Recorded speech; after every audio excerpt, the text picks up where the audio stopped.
మిత్రులారా, కామ్రేడ్ నాగన్న ప్రజా గాయకుడు, ప్రజా కళాకారుడు.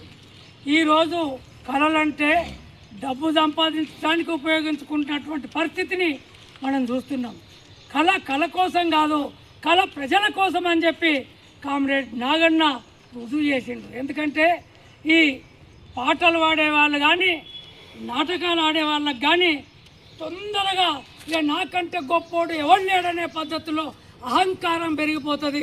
అట్లా ఎంతోమంది ప్రజలకు దూరమైన వాళ్ళని చూసినాం, కళలు నమ్ముకుంటే వాళ్ళని చూసినాం. కానీ నాగన్న చివరి వరకు కూడా ప్రజల కోసమే తన కళను, కళారూపాలను అర్పించిండు. అంటే నిజంగా ప్రజా కళాకారుడు అనేది మనం అర్థం చేసుకోవాలా.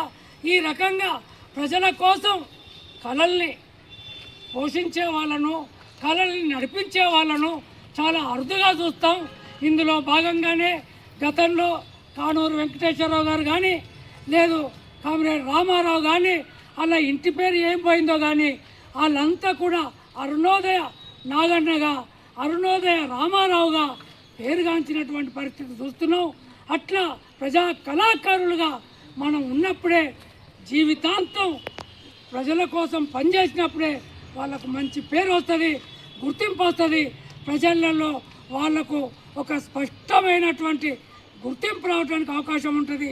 కాబట్టి మనం కూడా నాగన్నలాగా మన కళల్ని ప్రజల కోసం ఉపయోగించే విధంగా తయారు కావాలని చెప్పి, అప్పుడు మాత్రమే మనము నిజమైన నివాళులు నాగన్నకు అర్పించిన వాళ్ళమైతే అని చెప్పి ఈ సందర్భంగా నేను విజ్ఞప్తి చేస్తూ, కామ్రేడ్ నాగన్నకు, కామ్రేడ్ అరుణోదయ నాగన్నకు. నాగన్న సాహిత్యాన్ని చూసినా, నాగన్న ఆటపాట చూసినా, నాగన్న చాలా విద్యావంతుడు అని చెప్పేసి అనుకుంటాం. తన విద్య అంతా కూడా ప్రజా ఉద్యమాల అనుభవాలు అనేది ఆచరణలో మనకు రుజువు అవుతుంది. తను చదువుకుంది కేవలం 2వ తరగతి మాత్రమే. తన తండ్రికి తోడుగా ఉండే విధంగా వ్యవసాయ పనుల్లో కానీ, తన వృత్తి పనుల్లో కానీ ఉంటూ, ఏదైతే అత్యవసర పరిస్థితి, ఎమర్జెన్సీలో ఆ గ్రామంలో విద్యార్థి నాయకుడిగా కామ్రేడ్ శ్రీహరి బూటక పెన్కోంట్లో ఆనాటి ప్రభుత్వం కాల్ చేసిన తర్వాత తన ప్రభావం నాగన్న మీద పడి, తనకున్న తన తండ్రి వారసత్వంతో వచ్చిన ఆటపాట ప్రజా ఉద్యమాలకు అన్వయించుకొని తను అరుణోదయ నాగన్నగా పేరుని తీసుకొచ్చాడు.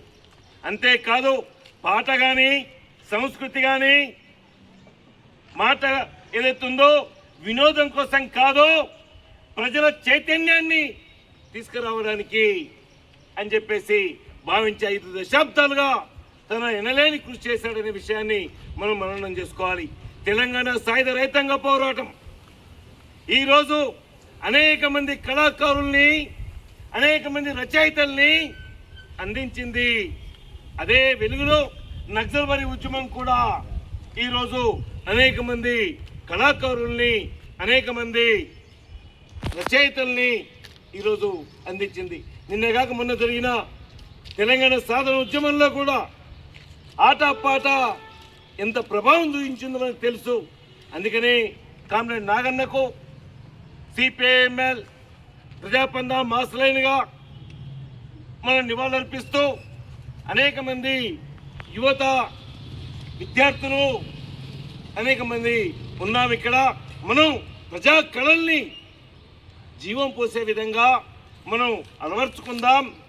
మనం కూడా నాగన్నలాగా పాట పాడే విధంగా సమయస్ఫూర్తిగా తన వీటిని ప్రజలకు అందించే విధంగా చాలా తేలిక భాషలో చేసే ప్రయత్నాన్ని కూడా మనం కూడా అలవాటు చేసుకొని చేసి కామ్రేడ్ నాగన్నకు నివాళులు అర్పించే విధంగా చేస్తామని చెప్పేసి కోరుతూ, కామ్రేడ్ నాగన్న, కామ్రేడ్ నాగన్న.